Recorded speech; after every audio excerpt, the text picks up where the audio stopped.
Halo sobat, pintu teater 1 telah dibuka. Kali ini Mimin akan ngebahas sebuah film yang berjudul The Whiskey Bandit. Film ini menceritakan tentang seorang pria yang sejak kecil udah bikin pusing orang sekampung.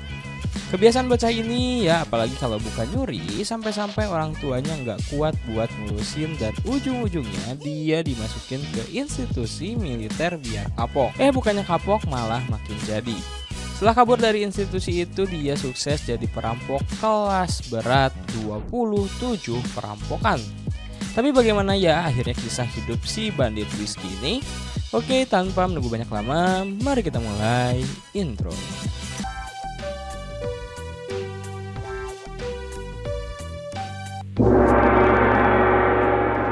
Sini mulai dengan seseorang yang sedang santai minum segelas whisky. Siapa lagi kalau bukan Attila, si bandit kita. Attila ini langganan merampok bank guys, dan kali ini dia ngincer bank kecil di pinggiran kota. Tapi sebelum cerita semakin seru, kita diajak kilas balik ke masa kecil si Attila. Bocah ini ternyata udah hobi bikin ulah sejak kecil. Apalagi pas dia kedapatan minum anggur di gereja tanpa sepengetahuan pastor. Lanjut nih, kita pindah ke kantor polisi, di mana Inspektur Lazio, seorang polisi berpengalaman, lagi duduk santai di ruangannya. Tiba-tiba Attila yang sekarang udah dewasa dan lumayan sering keluar masuk penjara, nongol. Attila kayaknya udah akrab banget sama penjara. Kayak ngunjungin rumah saudara aja. Lazio yang penasaran sama aksi-aksi Attila minta dia cerita soal semua perampokannya. Ternyata Attila udah bikin rekor 26 perampokan dalam 6 tahun. Cerita pun flashback lagi ke masa kecil Attila. Bocah ini memang suka bikin onar untuk warga desanya. Apalagi buat ayahnya yang udah gak tahu lagi gimana cara ngurus dia. Sampai-sampai Attila diadopsi sama keluarga lain. Tapi keluarga baru ini juga gak kuat. Attila tetap aja bikin ulah sampai akhirnya dimasukkan ke lembaga pendidikan khusus alias penjara buat bocah bengal. Nah, di lembaga itu Attila diajarin disiplin super ketat. Bayangin dimandiin aja pakai selang air, terus dia dimasukin ke kamar bareng anak-anak lainnya. Pokoknya benar-benar mirip penjara deh. Singkat cerita, Attila tumbuh jadi tentara yang lumayan disegani.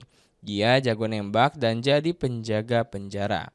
Suatu malam dia lihat dua napi yang mau kabur, tapi Attila nggak punya nyali buat nembak mereka. Tiba-tiba penjaga lain muncul dan kedua napi itu ditembak mati. Attila shock dan mulai mikir, kok orang-orang kejam banget ya? Apa hidup itu memang hukuman?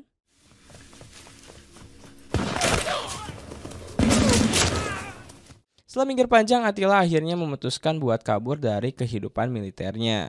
Dengan modal nekat, dia nyelip di bawah gerbong kereta.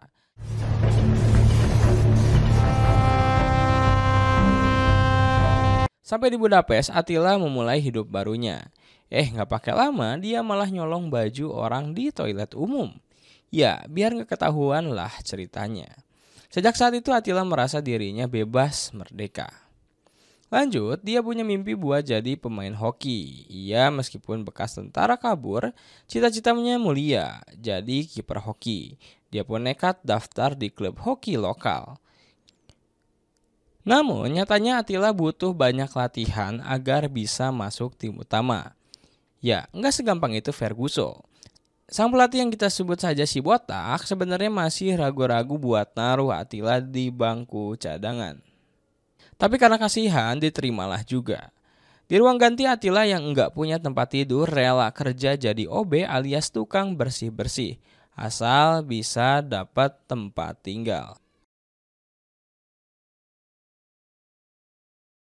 Beruntungnya pelatih botak masih punya hati. Jadi Attila dikasih sebuah apartemen kecil untuk ditinggali.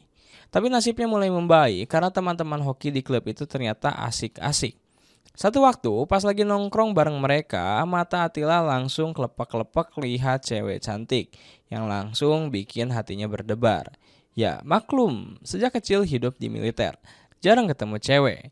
Attila langsung ngejar tuh cewek buat kenalan, tapi sayangnya sebelum tahu siapa namanya, cewek itu keburu naik kereta. Atila yang nggak mau kalah langsung lari ke stasiun pemberhentian berikutnya dan berhasil lebih dulu sampai. Mendengar kisah Atila, si polisi Lazio yang dengar cerita ini malah terharu. Ya gimana, ternyata bandit whisky kita punya sisi romantis juga. Tapi hidup nggak selalu manis. Buat bisa kerja, Atila perlu surat izin atau KTP. Dia pun mendatangi kantor imigrasi, tapi nasibnya apes karena proses perpindahan kewarganegaraan ribet banget. Dia disuruh balik lagi 2 minggu dengan setumpuk dokumen, padahal balik ke negaranya sama aja bunuh diri. Kebayangkan udah kayak nunggu zong keluar di undian. Cinta Atila dan cewek yang sebelumnya bernama Kata semakin berkembang. Sampai suatu saat mereka pergi ke bioskop. Nah ini nih yang bikin malu. Atila nggak bawa cukup uang buat beli popcorn. Kata yang harus menombokin kekurangannya. Bikin Atila tambah malu. Besoknya Atila dan timnya lagi latihan di gym. Karena kewarganegaraannya masih dipersulit, Atila minta bantuan temannya yang bernama Zero. Zero punya paman yang kerja di imigrasi dan Atila berharap bisa dapat jalan pintas buat KTP-nya. Zero pun setuju buat bantu. Tapi masalah nggak berakhir di situ karena nggak punya duit buat pelicin. Atila pinjam duit lagi buat bayar si paman. Sebut saja paman Miki. Setelah dikasih uang pelicin sama foto, ternyata duitnya masih kurang. Waduh, udah kayak bayar cicilan double. Untungnya paman Miki baik hati dan setuju buat bantu proses perpindahan warga negara Atila. Tapi kabar buruk datang pas Atila lagi asik pulang. Dia dengar berita bahwa seseorang tokoh penting di Eropa mati. Dan ini bikin dia khawatir kalau proses KTP-nya bakal lama. Hari-hari Atila jadi super flat karena takut dideportasi sebelum dapat KTP-nya. Setelah beberapa hari nunggu gak ada kabar, Atila nekat ngunjungin paman Miki langsung. Di sana bukannya kabar baik, dia malah disuruh pulang kembali. Karena katanya prosesnya lagi diurus. Ya udah kayak nungguin orderan online gak kunjung datang. Namun karena pelicinnya kurang, prosesnya jadi kayak antrian sembako. Lama banget. Sementara Atila harus segera dapat KTP biar bisa hidup tenang. Di tengah perjalanan cintanya dengan Kata, Atila malah diajak ketemuan sama orang tua Kata. Ya, pertemuan standar. Atila langsung terdiam kayak ditodong pertanyaan matematika di luar kepala. Gak bisa jawab apa-apa. Kata yang punya masa depan cerah makin membuat Atila ngerasa enggak nyaman, jadi dia cabut dari sana. Kata jelas kecewa, tapi Atila malah makin kebingungan soal masa depannya yang terasa kayak benang kusut. Di sisi lain, kita lihat Atila mendekam sendirian di penjara dengan Lazio sang inspektur. Sebagai satu-satunya teman curhat yang setia ngewawancarain dia. Baik lagi ke masa lalu, Atila lagi jalan-jalan ke kantor pos dan melihat kondisi di sana yang ya kayak rumah kosong, nggak ada penjagaan. Dari situlah muncul ide jahil buat nyolong. Buat kamuflase, Atila beli wig dan pistol mainan di pasar. Terus pulang dandan diri ala eksekutif muda. Tapi sebelum beraksi, dia minum dulu segelas whisky buat nyalurin keberanian dadakan. Sesampainya di kantor pos, muka Atila pucat kayak abis ditinggal gebetan. Tapi dia tetap nekat. Awalnya pegawai bank nggak percaya kalau dia beneran merampok. Tapi akhirnya Atila berhasil ngurung mereka, ngambil duit dan kabur. Larinya pun penuh gaya, lewat terowongan kereta sambil lepas sepatu dan pakaian biar enggak ketahuan jejak. Uang hasil rampokannya disembunyiin di lemari oven. Ya, kayak pizza topping uang. Setelah kayak mendadak, Atila langsung hura-hura, bahkan bayar utang dan beli mobil. Dia juga balik nyariin Kata setelah berbulan-bulan hilang. Dengan alasan sibuk cari cuan. Kata yang sebelumnya sempat kecewa kali ini senyum sumringah. Tapi masalah nggak selesai sampai di situ. Saat lagi nongkrong abis latihan hoki, teman-temannya ngira Atila abis merampok bank. Atila ngeles dengan bilang kalau duitnya itu hasil dari jual kulit beruang. Teman-temannya sih percaya aja, tapi lama-lama duit hasil curian mulai menipis. Dan Atila kembali tergoda buat merampok bank yang lebih besar. Kali ini dia pakai motor buat kabur, tapi ada satpam yang ngejagain kantor pos. Atila awalnya nggak sadar, tapi pas keluar sambil bawa duit baru ngeh, dia buru-buru kabur tapi sialnya ketabrak mobil di tengah jalan. Meskipun gitu Atila masih hoki, dia berhasil kabur dengan nyemplung ke sungai.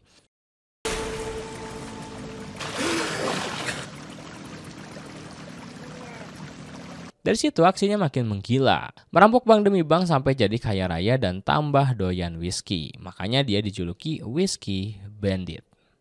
Dengan kekayaannya Attila ngajak Kata keliling dunia. Ya romantis juga nih bandit satu ini. Mendengar kisah Attila yang semakin absurd ini, Lazio di ruang interogasi cuma bisa melongo, nahan tawa, campur kagum. Lazio yang lagi mikir keras tiba-tiba nyeletuk, kenapa ya orang kaya lo bisa keliling dunia? Sedangkan gue yang benar-benar aja nggak pernah keluar negeri sekalipun. Singkat cerita, suatu hari Attila kembali ke latihan tim hoki. Di sana si coach yang botak mirip bola lampu memperkenalkan anaknya, Geza. Geza ini bakal main bareng Attila di pertandingan berikutnya. Lanjut ke aksi perampokan berikutnya, Attila lagi-lagi berhasil kabur, tapi kali ini polisi udah berjaga ketat dan nutup semua akses jalan. Attila dengan keahlian kayak kucing liar kabur ke atap gedung dan ketiduran di sana semalaman. Pagi harinya Attila bangun dengan keberuntungan masih di sakunya dan berhasil kabur kembali. Seiring berjalannya waktu, Whiskey Bandit jadi makin terkenal. Nggak cuma di dunia kriminal, bahkan ada film dan novel tentang aksinya. Saat Attila lagi ngerokok santai di depan tempat latihan, tiba-tiba Geza datang. Singkat cerita, sebuah cekcok nggak terelakkan. Geza dengan sikap loyalitas tinggi ala tim hoki, bantu Attila dalam perkelahian. Malamnya mereka nongkrong di pinggir jalan kayak anak gaul malam minggu, ngebahas insiden tadi. Disitulah Attila akhirnya jujur soal kerjaan sampingannya sebagai perampok. Bukan karena udah capek, tapi dia malah merencanain perampokan yang lebih besar lagi dan butuh partner in crime. Geza yang udah terlanjur ngefans sama Whiskey Bandit setuju buat gabung.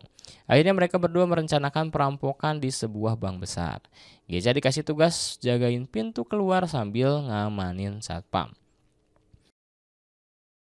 Sementara Attila sibuk ngerogoh duit dari brankas.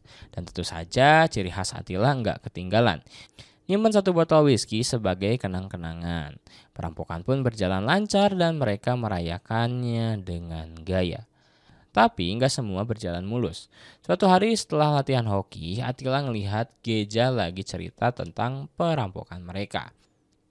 Meskipun Geza cuma bercanda, Attila langsung nyeret Geza keluar kayak adegan sinetron serius. Attila ngasih Geza peringatan keras biar kapok. Lanjut ke teori perampokan berikutnya, Attila mulai merasa hidupnya penuh ketakutan, selalu was-was. Mereka pun merencanakan perampokan di Bank Hungaria. Awalnya semua berjalan mulus, tapi tiba-tiba bodyguard bank buru-buru ngunci brankas dari dalam. Gak banyak yang bisa mereka ambil. Belum selesai dengan kesialan itu, para pekerja bank mendadak sadar kalau ada perampokan dan langsung menghadang mereka. Aksi kejar-kejaran yang dramatis pun terjadi. Dengan Geza dan Attila yang terpaksa berpisah, Attila nyolong mobil untuk kabur. Tapi sayang dia malah nabrak mobil lain di tengah jalan.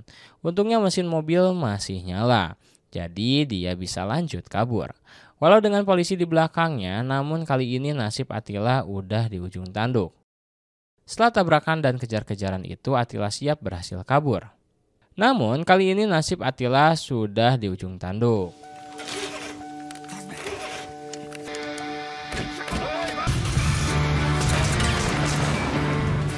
Setelah tabrakan dan kejar-kejaran itu, Attila tetap berhasil kabur, meski penuh luka dan serpihan kaca di punggungnya. Pas dia lagi membersihkan luka di rumah, Kata tiba-tiba datang. Melihat kondisi Attila yang mengenaskan, Kata cuma bisa diam. Gak mau tahu soal apapun, dia pergi dengan berat hati. Sementara itu Lazio yang makin dapat celah soal perampokan tadi, udah nyiapin beberapa tuntutan buat dibawa ke pengadilan. Attila yang awalnya pikir Lazio bakalan jadi temen curhat malah ngerasa dikadalin abis-abisan. Kembali ke Atila dan Geisha, setelah kejadian sebelumnya mereka ketemuan lagi. Dan seperti biasa merencanakan perampokan selanjutnya. Tapi kali ini berbeda nih, Atila serius banget sampai-sampai bikin rencana cadangan. Katanya kalau salah satu dari mereka ketangkap harus tahan mulut dan enggak ngomong sama polisi selama 3 jam. Geisha yang udah terlatih dalam profesi ini tentu aja setuju. Singkat cerita mereka beraksi lagi, kali ini di Bank Hungaria. Atila langsung menginstruksikan untuk kunci pintu masuk dan ngumpulin para sandera di satu ruangan. Sehingga dia bisa ngerogoh uang dari brankas kayak anak kecil ngambil permen. Setelah berhasil dan mau cabut dari sana, tiba-tiba suara sirine polisi mulai bikin drama. Mereka lupa pintu keluar udah dikunci. Gak ada pilihan lain, Atila harus nembak kaca pintu dan kabur. Tapi sialnya aksi kali ini nggak berakhir manis. Geisha ketangkap duluan sama polisi, sedangkan Atila berhasil kabur sambil nginget janji mereka. Geisha harus tahan mulut selama 3 jam. Di sisi lain Geisha lagi dipukuli polisi, tapi dia tetap diam 1000 bahasa, walau udah babak belur. Tapi sayangnya Geisha keceplosan nanya jam berapa, dan Legio yang jeli langsung sadar ada yang janggal. Akhirnya Legio dan geng polisi mempercepat jam ngerjain Geisha. Ketika Geisha lihat jam udah lebih dari 3 jam, dia pun nyerah dan bocorin siapa Atila sebenarnya. Atila yang lagi santai di perbatasan tiba-tiba digerebek polisi dan dibawa ke kantor imigrasi. Gak butuh waktu lama, nasib Atila pun selesai di situ. Singkat cerita di penjara, Atila kedatangan tamu spesial, Kata. Tapi bukan kabar baik karena Kata udah selingkuh sama pria lain. Dan uang yang selama ini dititipin Atila udah ludes. Atila yang udah kepentok di ujung masalah kini bener-bener sendirian. Kembali ke Lazio dan Atila, Lazio mulai stres gara-gara kasus Atila. Lazio kehilangan banyak waktu sama keluarganya, bikin dia makin mumet. Sementara itu Atila yang udah di balik jeruji nggak tinggal diam. Diam-diam dia ngantongin beberapa kabel dari ruangan Lazio dan nekat bikin rencana kabur epik. Atila mencoba kabur lewat jendela penjara dengan gayanya yang dramatis. Tapi sayangnya tim SWAT dan polisi udah siap ngejar si Whiskey Bandit. Malam itu Atila dinyatakan tertangkap lagi dan kali ini nggak ada lagi jalan keluar. Di akhir film, kita dikasih tahu bahwa Atila akhirnya bebas setelah 12 tahun mendekam di sel. Sekarang dia cari nafkah sebagai pedagang yang dipelajarinya di dalam penjara. Dan cerita pun ditutup bukan dengan botol whisky lagi, tapi dengan pelajaran hidup yang penuh dengan lika-liku. Dan ya film pun tamat.